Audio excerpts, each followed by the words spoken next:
Hi అండి, అందరికీ నమస్తే. Welcome back to Sujatha pressure cooker. ఈరోజు నేను సంక్రాంతి సందర్భంగా 6 రకాల పిండి వంటల్ని చాలా ఈజీగా ఎలా చేసుకోవచ్చో చూద్దామండి. చాలా టేస్టీగా ఉంటాయండి. అన్నీ చాలా ఈజీగా ప్రిపేర్ చేసుకోవచ్చు. ఫస్ట్ మనం చెకోడీలు చేసుకుందామండి. చెకోడీలను కూడా నేను బియ్యం పిండితో చేసి చూపిస్తున్నాను. ఎక్స్ట్రా క్రిస్పీగా మంచి రుచిగా ఉంటాయి. చాలా సింపుల్గా చేసి చూపిస్తాను, చూడండి. 2 కప్పుల దాకా బియ్యం పిండిని తీసుకోండి. ఇక్కడ నేను 2 కప్పుల దాకా బియ్యం పిండిని తీసుకున్నానండి. అది గ్రామ్ వైజ్గా చెప్పాలంటే 1/2 కిలో వరకు బియ్యం పిండి తీసుకున్నాను. అలాగే పిండి వచ్చేసి ఇక్కడ నేను పొడి బియ్యం పిండిని తీసుకున్నానండి. మనం పిండి కోసం బియ్యాన్ని కడిగి ఆరబెట్టి మిల్లులో పిండి పట్టించుకుంటే సరిపోతుంది. లేదా మీరు షాప్లో అమ్మే బియ్య పిండితో అయినా చేసుకోవచ్చు. తరువాత ఇందులోకి 1 లేదా 2 టేబుల్ స్పూన్ దాకా శనగపిండిని తీసుకోండి. ఇలా కొంచెం శనగపిండి వేయటం వలన చెకోడీలు మంచి రుచిగా వస్తాయి. అలాగే మనం ప్రిపేర్ చేసేటప్పుడు చెకోడీలు విరిగిపోకుండా ఈ శనగపిండి అనేది బాగా హెల్ప్ అవుతుంది. ఇలా ఒకసారి బాగా కలిపేసుకొని దీన్ని పక్కన పెట్టేసుకోండి. నెక్స్ట్ స్టవ్ మీద కళాయిని పెట్టుకొని మనం ఏ కప్పుతో అయితే పిండిని కొలిసి తీసుకున్నామో అదే కప్పు కొలతలతో నీళ్లను కూడా కొలుసుకుంటూ 2 కప్పుల నీళ్లను తీసుకోవాలి. ఇప్పుడు ఇందులోకి రుచికి సరిపడా ఉప్పు వేసుకోవాలి. అలాగే 1 టేబుల్ స్పూన్ దాకా కారం, 1 టేబుల్ స్పూన్ దాకా వాము వేసుకోవాలి. అలాగే 1/2 టేబుల్ స్పూన్ దాకా వంట సోడాను కూడా వేసుకోండి. ఇలా కొంచెం వంట సోడా వేయడం వలన మనం చేసే చెకోడీలు ఎక్స్ట్రా కరకరలాడుతూ వస్తాయి. నెక్స్ట్ ఇందులోకి 2 టేబుల్ స్పూన్ దాకా నువ్వులు వేసుకోండి. నువ్వులు వేయటం వలన టేస్ట్ చాలా బాగుంటాయి. అలాగే ఇందులోకి 2 టేబుల్ స్పూన్ల దాకా బటర్ని కూడా తీసుకోండి.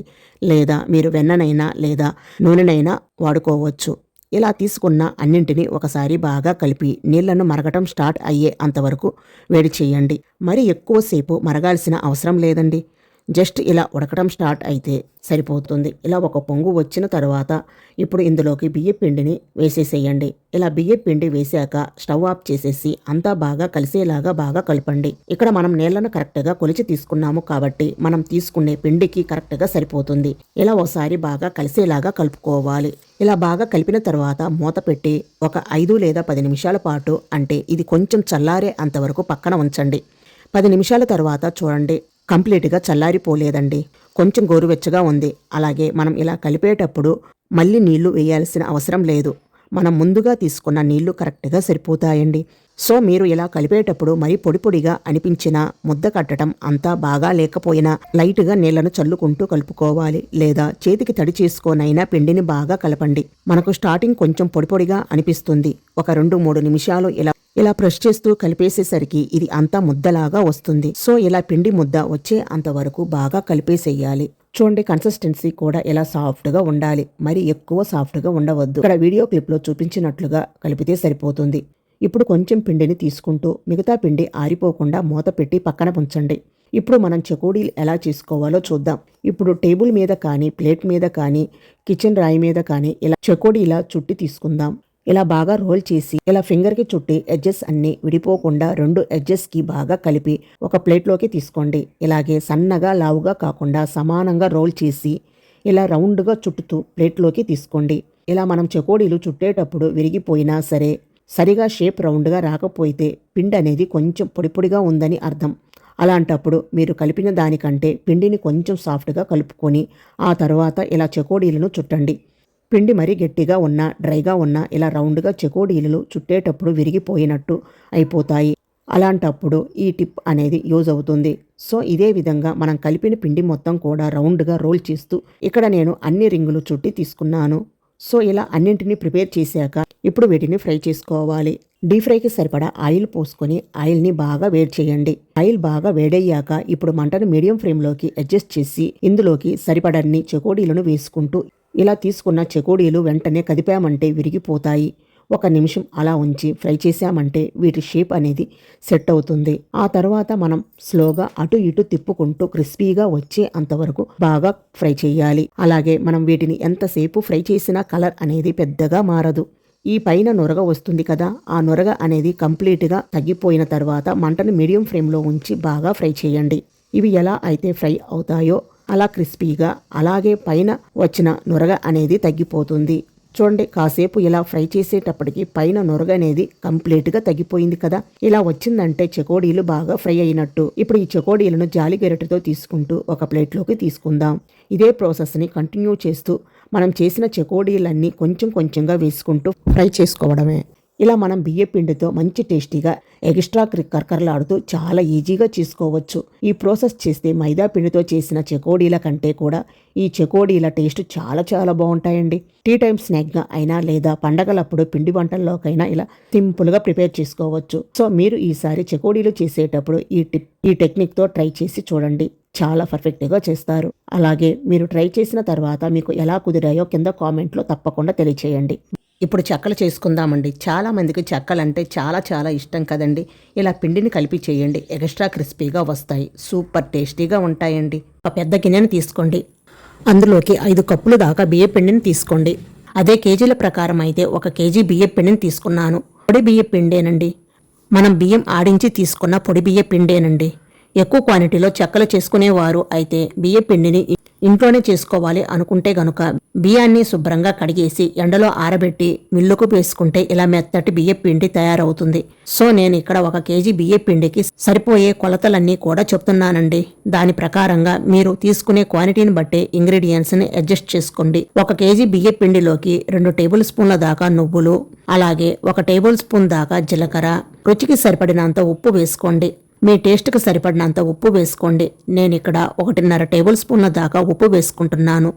మీరు చెక్ చేసుకొని వేసుకోండి. నెక్స్ట్ ఇందులోకి 1/2 కప్పు దాకా పెసరపప్పు తీసుకోండి. ఈ పెసరపప్పును ఒక 20 నిమిషాల పాటు నానబెట్టి తీసుకోండి. నేను ఇక్కడ ముందుగానే నానబెట్టి తీసుకున్నానండి. ఈ నానబెట్టిన పెసరపప్పును ఇందులో వేసేసుకోండి. తర్వాత 2 లేదా 3 టేబుల్ స్పూన్ల దాకా సగ్గుబియ్యం కూడా ఇలా 20 నిమిషాల పాటు నానబెట్టి తీసుకోండి. ఇవి కూడా వాటర్తో సహా ఇందులో వేసేసేయండి. ఇప్పుడు ఒక మిక్సీ జార్ తీసుకొని ఇందులోకి మనం పచ్చికారం తయారు చేసుకుంటున్నాం కదా, 7 నుంచి 10 దాకా పచ్చిమిరపకాయలు తీసుకోవాలి. పచ్చిమిర్చితో పాటుగా 3 ఇంచుల అల్లాన్ని ఇలా సన్న ముక్కలుగా కట్ చేసి వేసుకోండి. వీటిని ఈ విధంగా కొంచెం బరకగా గ్రైండ్ చేసుకొని మనం ముందుగా బియ్య పిండి తీసుకున్న బౌల్లోకి వేసేసేయండి. నెక్స్ట్ ఇందులోకి 2 పెద్ద టేబుల్ స్పూన్లు వెన్నను వేసుకోండి. ఈ వెన్న ఫ్రెష్గా ఇంట్లో తీసిన వెన్న అండి, లేదా నెయ్యి కూడా వేసుకోవచ్చు. వెన్న వేయటం వలన టేస్ట్తో పాటు క్రచ్చిగా గుల్లగా వస్తాయి. ఇప్పుడు వీటన్నిటిని ఒకసారి బాగా కలిసే విధంగా కలుపుకోండి.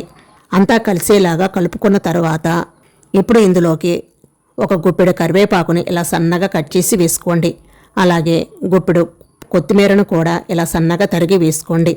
ఇవి వేసిన తర్వాత ఒకసారి మళ్ళీ బాగా కలిసేలాగా కలుపుకోండి. ఇప్పుడు ఈ పిండి అనేది వెన్న మొత్తం పిండిలో బాగా కలిసే విధంగా కలుపుకోవాలి. ఇలా ముద్ద కడితే ముద్దలా రావాలి, అప్పుడే పిండి అనేది పర్ఫెక్ట్గా ఉన్నట్టు.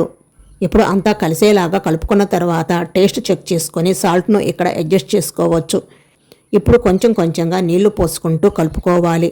వాటర్ అనేది ఒకేసారి పోయకుండా కొంచెం కొంచెం పోసుకుంటూ పిండిని కలుపుకోవాలి. ఇక్కడ వీడియో క్లిప్లో చూపించిన విధంగా పిండి కన్సిస్టెన్సీ అనేది ఈ విధంగా ఉండాలి.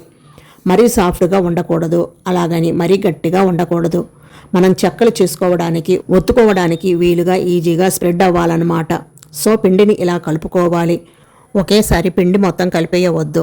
ఎప్పటికప్పుడు పిండి అనేది ఈ విధంగా కలుపుకుంటూ ఉండాలి. ఇలా పిండి మొత్తం కలుపుకున్న తర్వాత ముందు ఒక వాయికి సరిపడా అన్ని ఉండలు చేసి పెట్టుకోండి. ఈ విధంగా చేసి పెట్టుకోవాలి. తర్వాత ఈ పిండి ఆరిపోకుండా క్లాత్ని తడిచేసి వాటర్ ఏమీ లేకుండా చూసుకొని ఈ పిండి మీద వేసేసేయండి. పిండి అనేది ఆరిపోకుండా ఉంటుంది. నెక్స్ట్ మనం చెక్కలు ప్రిపేర్ చేసుకుందాం. దానికోసం ఒక పూరీ ప్లేట్ని తీసుకోండి. దానిపైన ఆయిల్ ప్యాకెట్ కానీ లేదా పాల ప్యాకెట్ కవర్ కానీ తీసుకోండి. మీ దగ్గర ఏది అవైలబుల్గా ఉంటే దాన్ని తీసుకోండి. ఇలా కవర్ పెట్టుకొని ముందుగా ప్రిపేర్ చేసుకున్న ఒక్కొక్క పిండి ముద్దను తీసుకొని ఇలా పెట్టి నెమ్మదిగా ఫ్రెష్ చేయండి. చూడండి ఎంత చక్కగా పప్పు చెక్క వచ్చిందో కదా. ఇలాగే కొన్ని పప్పు చెక్కలు చేసి పెట్టుకోండి, మీకు ఈజీగా అయిపోతుంది. చేసిన పప్పు చెక్కలు అన్ని తడి క్లాత్ మీద వీడియో క్లిప్లో చూపించిన విధంగా పెట్టేసుకోండి. ఇలా కొన్ని ప్రిపేర్ చేసుకున్న తర్వాత డీప్ ఫ్రైకి సరిపడా ఆయిల్ పోసుకొని ఆయిల్ వేడైన తర్వాత మంటని మీడియంలో పెట్టుకొని ముందుగా ప్రిపేర్ చేసిన పప్పు చెక్కలు ఒక్కొక్కటిగా ఆయిల్లో నెమ్మదిగా వేసేసేయండి. మీకు ఆయిల్కి ఎన్ని సరిపోతాయో అన్ని వేయండి. ఒకవైపు కాలిన తర్వాత రెండవ వైపుకు తిప్పుకుంటూ నెమ్మదిగా ఫ్రై చేయండి. ఇలా అటు ఇటు తిప్పుకుంటూ మంచి గోల్డెన్ బ్రౌన్ కలర్ వచ్చే అంతవరకు ఫ్రై చేసుకోవాలి. ఇలా ఫ్రై అయిన తర్వాత ఆయిల్ నుండి తీసి ఒక ప్లేట్లో వేసుకోండి. ఇదే విధంగా అన్ని చెక్కలు వేయించుకుంటే సూపర్ క్రచీగా గుల్లగా పప్పు చెక్కలు అయితే రెడీ అయిపోయాయి. ఇలా ప్రిపేర్ చేసుకున్న పప్పు చెక్కల్ని పూర్తిగా చల్లారినిచ్చి ఎయిటెడ్ డబ్బాలో స్టోర్ చేసుకుంటే 20 నుంచి 30 రోజుల పాటు ఫ్రెష్గా ఉంటాయండి. సో చాలా ఈజీ ప్రాసెస్ కాబట్టి ఈ రెసిపీని పండగలప్పుడే కాకుండా పిల్లలకి స్నాక్స్ బాక్సుల్లోకి హోమ్మేడ్ స్నాక్స్ లాగా ఈజీగా ఇంట్లో ప్రిపేర్ చేసుకోవచ్చు. మరి ఈ పప్పు చెక్కల రెసిపీ మీకు నచ్చిందా? నచ్చితే డెఫినెట్గా లైక్ చేయండి. లైక్ చేసి మీ ఫ్రెండ్స్ అండ్ మీ ఫ్యామిలీ మెంబర్స్కి షేర్ చేయండి.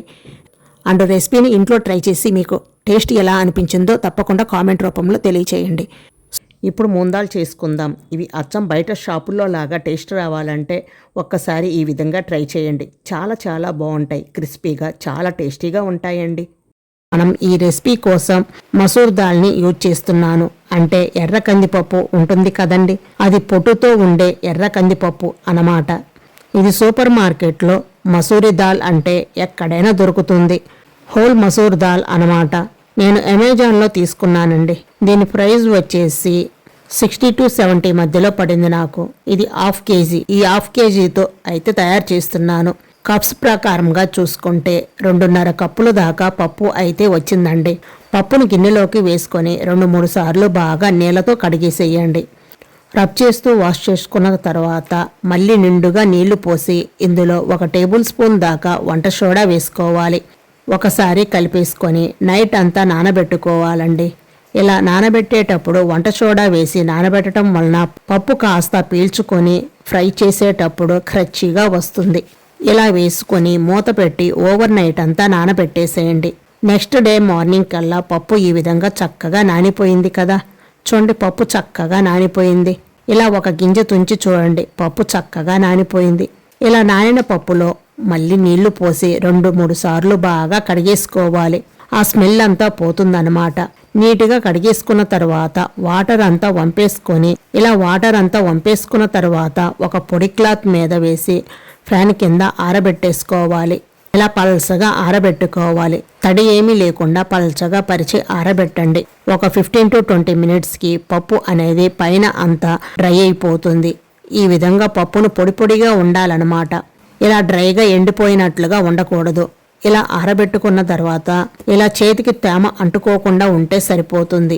ఇలా ఆరబెట్టుకున్న తర్వాత ఇప్పుడు ఈ బౌల్ మీద మూత పెట్టి పక్కన పెట్టేసేయండి. ఇప్పుడు ఇందులోకి కారపూసను తయారు చేసుకుందాం. కారపూస తయారు చేసుకోవడం కోసం ఒక బౌల్ తీసుకోండి. అందులోకి 1 కప్పు దాకా శనగపిండిని వేసుకోండి. ఇందులోకి రుచికి సరిపడా ఉప్పు, 1/2 టేబుల్ స్పూన్ దాకా పసుపు కూడా వేసేసి కొంచెం కొంచెం నీళ్లు పోసుకుంటూ పిండిని ఈ విధంగా స్టిక్కీగా కలుపుకోవాలి. ఇలా పిండిని కలుపుకున్న తర్వాత 1/2 టేబుల్ స్పూన్ దాకా ఆయిల్ వేసుకోండి. ఆయిల్ వేసుకున్న తర్వాత ఒకసారి బాగా కలిపేసుకోవాలి. ఇలా పిండిలో ఆయిల్ వేయటం వలన కారపూస గుల్లగా వస్తుందండి. గట్టిగా లేకుండా ఉండాలి. కారపూసకి పిండి పల్చగా ఉండాలండి. మీకు కారపూస ఒత్తేటప్పుడు గట్టిగా ఉండి రాదన్నమాట, పూస అనేది పడదు. సో ఇలా పిండిని కలుపుకున్న తర్వాత ఒక 5 లేదా 10 నిమిషాల పాటు మూత పెట్టి పక్కన పెట్టేసేయండి. పిండి కాస్త నానుతుంది. ఇప్పుడు మురుకులు గొట్టం తీసుకొని అందులోకి కారపూసకు కావలసిన ప్లేట్ను పెట్టేసుకోవాలి. ఇలా సన్నగా ఉన్న హోల్స్ ఉండే ప్లేట్ను పెట్టుకొని మురుకులు గొట్టంలోకి మనం ముందుగా తయారు చేసుకున్న పిండిని ఎంత వీలైతే అంత పెట్టేసేయండి. ఇలా పెట్టేసుకొని పక్కన పెట్టేసేయండి. నెక్స్ట్ డీప్ ఫ్రైకి సరిపడా ఆయిల్ పెట్టుకొని ఆయిల్ హీట్ చేయండి. ఆయిల్ బాగా హీట్ అయిన తర్వాత ఈ కారపూసను ఈ ఆయిల్లో ఒత్తుకొని ఫ్రై చేసుకోవాలి. మంటను మీడియం ఫ్లేమ్లో పెట్టి కారపూసని ఆయిల్లో వేసేసుకొని తిప్పుకుంటూ కారపూస క్రిస్పీగా అయ్యే అంతవరకు మీడియం ఫ్లేమ్లో పెట్టుకొని అటు ఇటు తిప్పుకుంటూ ఫ్రై చేసుకోవాలి. వేసిన వెంటనే కదపకుండా 1 నిమిషం ఉంచిన తర్వాత అటు ఇటు తిప్పుకుంటూ కారపూసని ఫ్రై చేసుకోవాలి. ఇలా వేయించుకున్న కారపూస ఒక ప్లేట్లోకి తీసుకొని పక్కన పెట్టి ఇలాగే మిగిలిన పిండితో కూడా కారపూస చేసి ప్లేట్లకు వేసుకోండి. వీటిని పూర్తిగా చల్లారనివ్వండి. ఇలా నలిపేసుకున్న వాటిని పక్కన పెట్టేసేయండి. నెక్స్ట్ మనం నానబెట్టుకున్న పప్పును ఫ్రై చేసుకోవాలి. ఆయిల్ బాగా హీట్గా ఉంది కాబట్టి ఈ ఆయిల్లో స్టైనర్ని పెట్టుకొని పప్పును కొద్దిగా వేసుకుంటూ ఫ్రై చేసుకోవాలి. పప్పు వేయించేటప్పుడు ఇలా స్టైనర్ని యూజ్ చేస్తూ ఫ్రై చేయటం వలన పప్పు అనేది ఆయిల్లోకి పోకుండా ఉంటుంది. ఈజీగా పప్పును సపరేట్ చేసుకోవచ్చు. అండ్ వేయించటం కూడా చాలా ఈజీగా ఉంటుందండి. పప్పును క్రిస్పీగా వేయించుకోవాలి. మీడియం ఫ్లేమ్లో పెట్టుకొని స్పూన్తో కలుపుకుంటూ ఉంటేనే పప్పు ఈవెన్గా వేగుతుంది. పప్పు క్రిస్పీగా వేగిందా లేదా అని తెలుసుకోవటం కోసం స్టైనర్ని ఇలా కదుపుతూ ఉంటే ఇలా సౌండ్తో కూడా తెలుసుకోవచ్చు. చూడండి, పప్పు అనేది ఇలా పగిలిపోయి ఉంటుంది. ఇలాగైనా పప్పు వేగింది అని తెలుసుకోవచ్చు.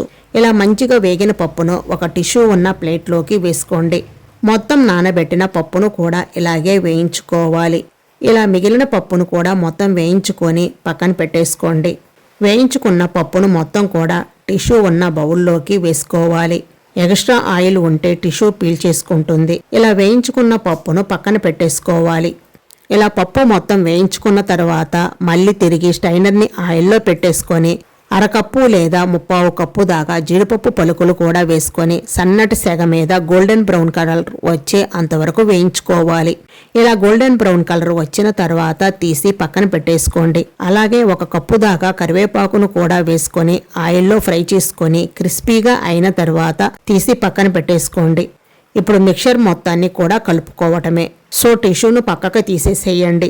ఇప్పుడు మూందాల్లోకి టేస్ట్కు తగ్గట్టుగా కారాన్ని వేసుకోండి. తర్వాత రుచికి సరిపడా ఉప్పు వేసుకోండి. అలాగే 1/2 టేబుల్ స్పూన్ దాకా బ్లాక్ సాల్ట్ కూడా వేసుకోండి. బ్లాక్ సాల్ట్ వేసుకోవటం వలన టేస్ట్ చాలా బాగుంటుంది. అలాగే 1/2 టేబుల్ స్పూన్ దాకా చాట్ మసాలా కూడా వేసుకోండి.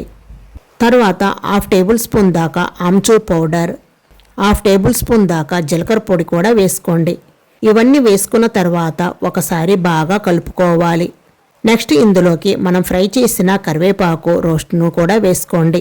తర్వాత జీడిపప్పు పలుకులను కూడా వేసుకోండి. అలాగే ముందుగా తయారు చేసుకున్న కారపూసను కూడా 1 కప్పు దాకా వేసుకొని బాగా కలిసేలాగా కలుపుకోవాలి.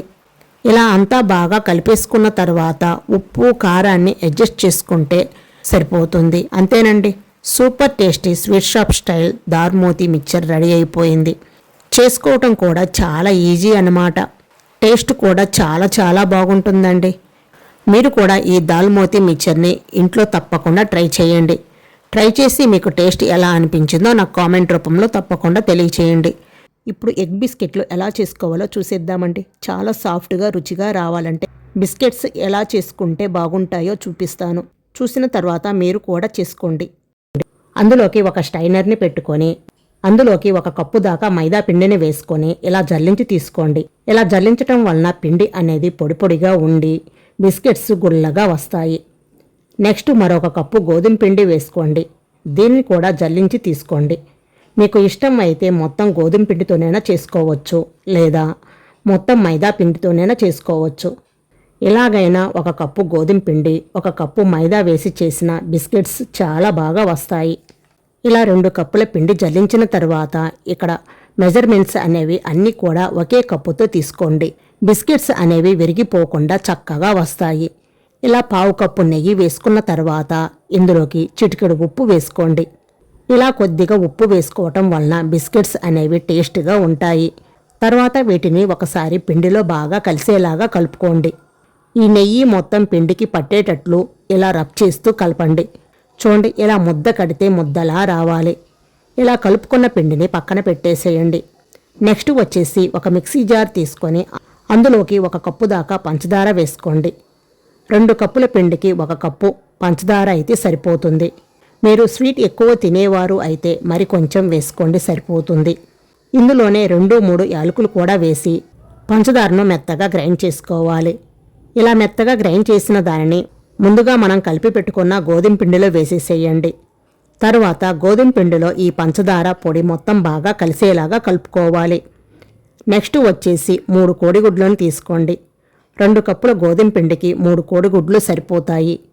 ఈ 3 కోడిగుడ్లను బ్రేక్ చేసి తీసుకోండి. ఇలా 3 కోడిగుడ్లను పిండిలో వేసిన తర్వాత పిండిని బాగా కలపండి. వాటర్ ఏమీ యాడ్ చేయాల్సిన అవసరం లేదండి. ఓన్లీ ఈ 3 కోడిగుడ్లతోనే పిండిని కలుపుకోవాలి. అలాగే పిండిని గట్టిగా కలపకుండా ఇలా వేళ్ళ సాయంతో బాగా కలపండి. ఇలా పిండి కలిస్తే సరిపోతుంది. ఈ విధంగా పిండిని ప్రిపేర్ చేసుకోవాలి. నేను మొత్తం కలిపిన తర్వాత చూపిస్తున్నాను చూడండి.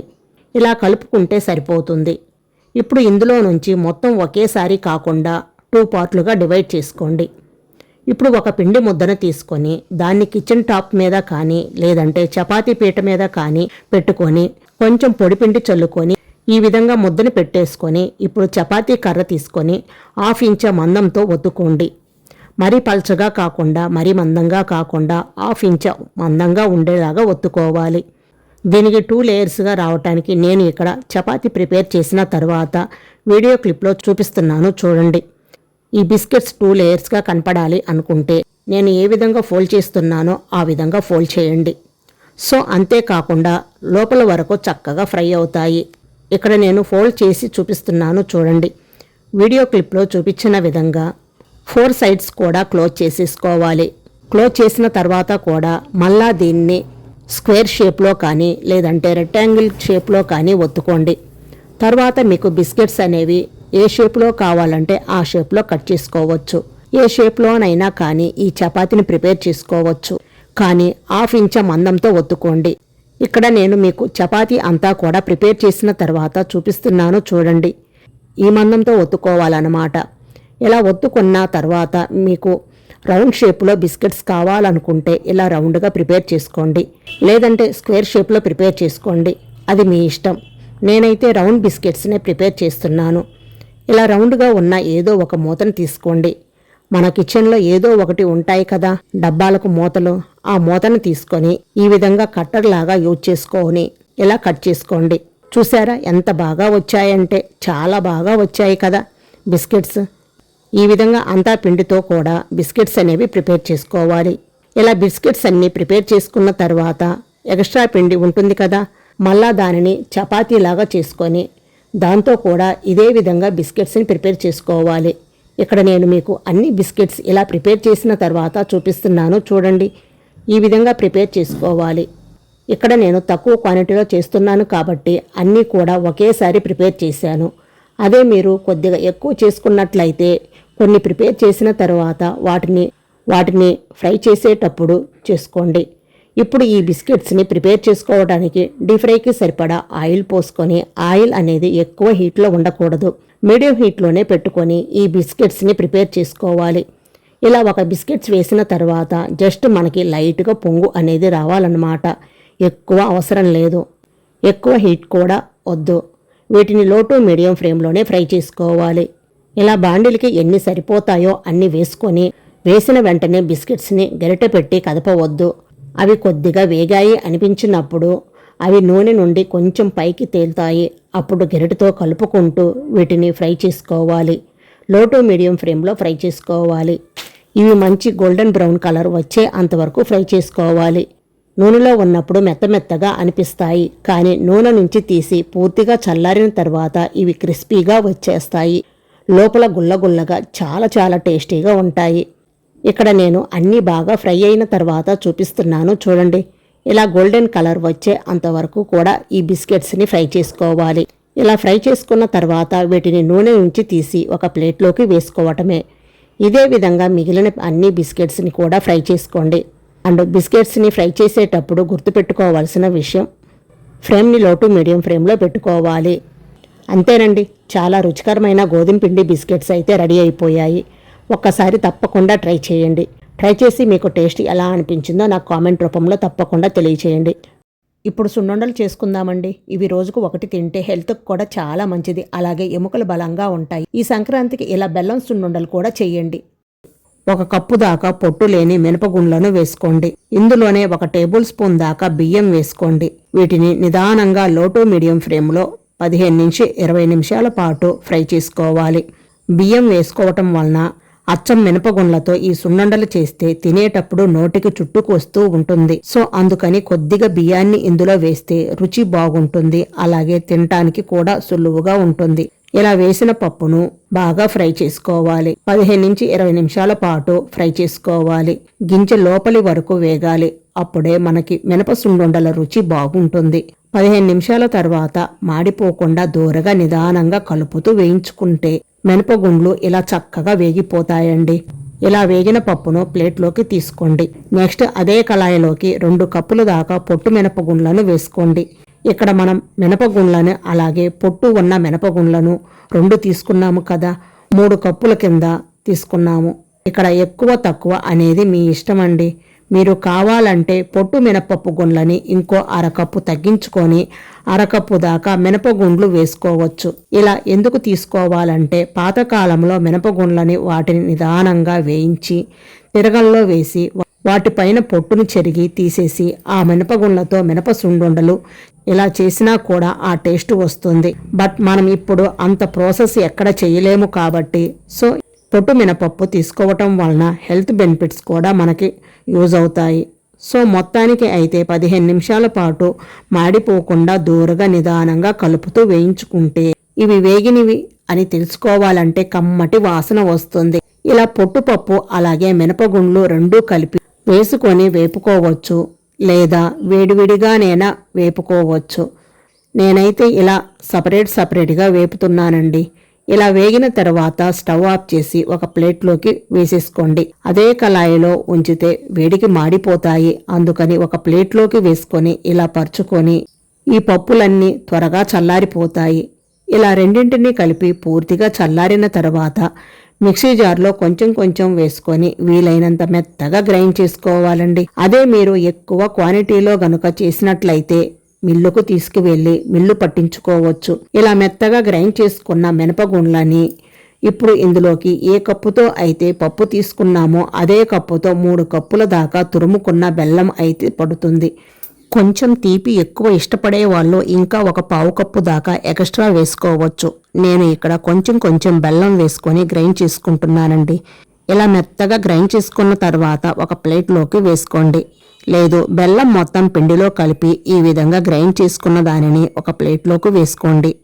ఇలాగే మిగిలిన పప్పు మొత్తం కూడా గ్రైండ్ చేసి తీసుకోవాలి. మీరు బెల్లం విడిగానైనా వేసి కలుపుకోవచ్చు.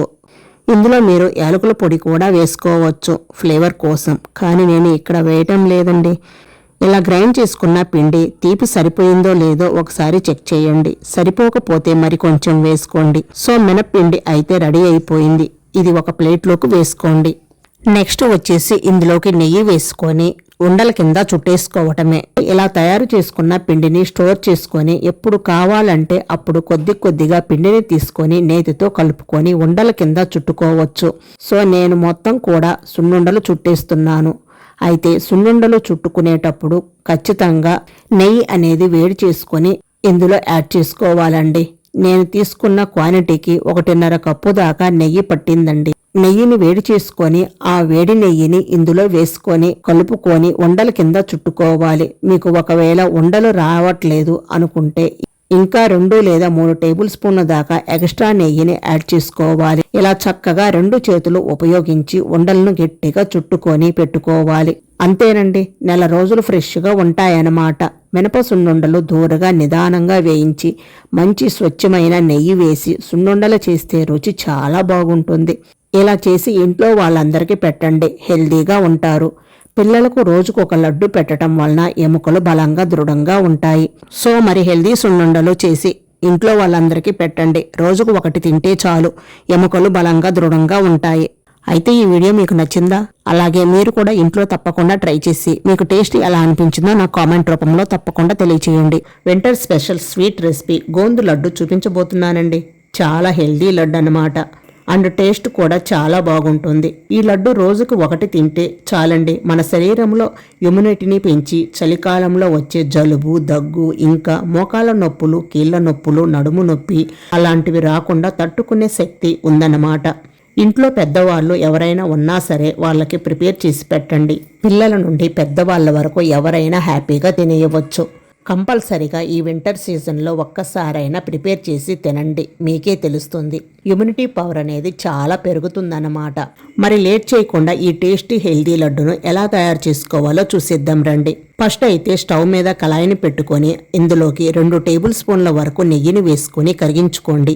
నెయ్యి కరిగిన తర్వాత పావు కప్పు వరకు గోందు తీసుకొని ఈ నెయ్యిలో వేసుకొని ఫ్రై చేసుకోవాలండి. లో టు మీడియం ఫ్లేమ్ మీద కలుపుతూ ఫ్రై చేసుకోవాలి. హై ఫ్లేమ్ మీద అయితే అస్సలు ఫ్రై చేయకూడదు. ఇలా ఫ్రై చేసుకున్న తర్వాత వీటిని ఒక ప్లేట్లోకి తీసుకొని పక్కన పెట్టేసుకోండి. అదే కళాయిలోకి బాదం పప్పు, జీడిపప్పు, ఒక అరకప్పు వరకు వేసుకోండి. అంటే పావు కప్పు వరకు జీడిపప్పు, పావు కప్పు వరకు బాదం పప్పు వేసుకుంటే సరిపోతుంది. ఇప్పుడు వీటిని కూడా మీడియం ఫ్లేమ్ మీద మంచి గోల్డెన్ బ్రౌన్ కలర్ వచ్చే అంతవరకు ఇలా కలుపుతూ ఫ్రై చేసుకోవాలి. చూడండి, చక్కగా వేగిపోయాయి. వీటిని కూడా ఇప్పుడు తీసి ఒక ప్లేట్లోకి తీసి పక్కన పెట్టేసుకోండి.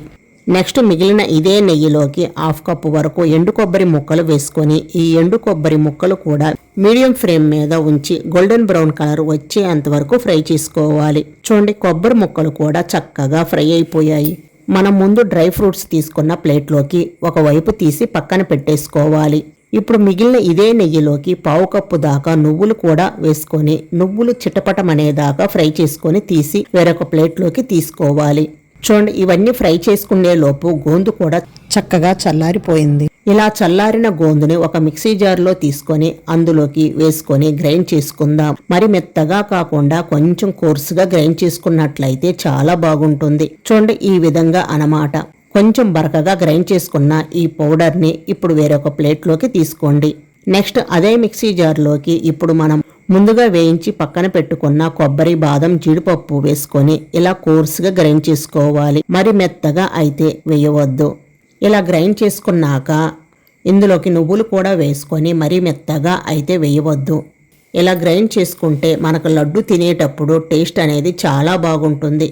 ఇప్పుడు ఈ పౌడర్ని వేరొక ప్లేట్లోకి తీసుకుందాం. దీనిని రెడీగా పక్కన పెట్టుకొని నెక్స్ట్ స్టవ్ ఆన్ చేసుకొని ఒక బౌల్ని పెట్టుకొని అందులోకి 1.5 కప్పు వరకు తురిమిన బెల్లం వేసుకోండి. మీరు అన్ని ఏ కప్పుతో అయితే కొలిసి తీసుకున్నారో అదే కప్పుతో 1.5 కప్పు దాకా బెల్లం వేసుకోండి. నెక్స్ట్ అందులోకి పావు కప్పు వరకు నీళ్లను వేసుకుందాం. నీళ్లు అసలు ఎక్కువ వేయవద్దండి, జస్ట్ మనం పావు కప్పు వరకు వేసుకుంటే సరిపోతుంది. ఇలా నీళ్లను వేసుకున్న తర్వాత గ్యాస్ని లో టు మీడియం ఫ్లేమ్లో అడ్జస్ట్ చేసుకొని ఈ బెల్లాన్ని కలుపుకుంటూ కరిగించుకోవాలి. ఇక్కడ మనం తీసుకున్న ఇంగ్రీడియంట్స్కి సగం వరకు బెల్లం వేసుకుంటే సరిపోతుందండి. క్వాంటిటీ అనేది సగం తీసుకుంటే స్వీట్నెస్ అనేది కరెక్ట్గా సరిపోతుంది. తరువాత చూడండి, బెల్లం అంతా కరిగిపోయింది. అలాగే బెల్లం కరిగిన తర్వాత ఈ పాకాన్ని కొద్దిసేపు ఉడికించుకోవాలి. ఎందుకంటే మనం వాటర్ అనేది చాలా తక్కువగా వేసాము కాబట్టి ఇలా బెల్లం కరిగి ఉడకటం స్టార్ట్ అయిన తర్వాత ఒకసారి చెక్ చేసుకొని ఇలా తీగ పాకం అనేది రావాలన్నమాట. చూడండి, ఇలా తీగ పాకం రావాలి. ఒకవేళ తీగ పాకం రాకపోతే జస్ట్ 1 నిమిషం వరకు మళ్ళీ ఉడికించుకోండి, సరిపోతుంది. సో ఇలా తీగ పాకం వచ్చిన తర్వాత ఇప్పుడు ఈ పాకాన్ని తీసి పక్కన పెట్టేసేయండి. ఎక్కువసేపు అస్సలు ఉడికించకండి. దీన్ని పక్కన పెట్టేసుకున్న తర్వాత మనం ముందుగా డ్రై ఫ్రూట్స్ని ఫ్రై చేసుకున్నాము కదా, అదే కళాయిని స్టవ్ మీద పెట్టుకొని 2 టేబుల్ స్పూన్ల దాకా నెయ్యిని వేసుకొని కరిగించుకోండి.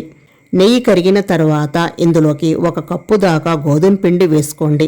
గోధుమ పిండి వేసుకున్న తర్వాత గ్యాస్ని లో టు మీడియం ఫ్లేమ్లో పెట్టుకొని ఫస్ట్ అయితే ఈ పిండి నెయ్యిలో బాగా కలిసేలాగా కలుపుకోవాలి. ఇలా కలుపుకున్న తర్వాత పిండి అనేది నెయ్యి పీల్చేసుకుంటుంది. చూడండి, పిండి కొంచెం డ్రైగా అయిపోయింది కదా.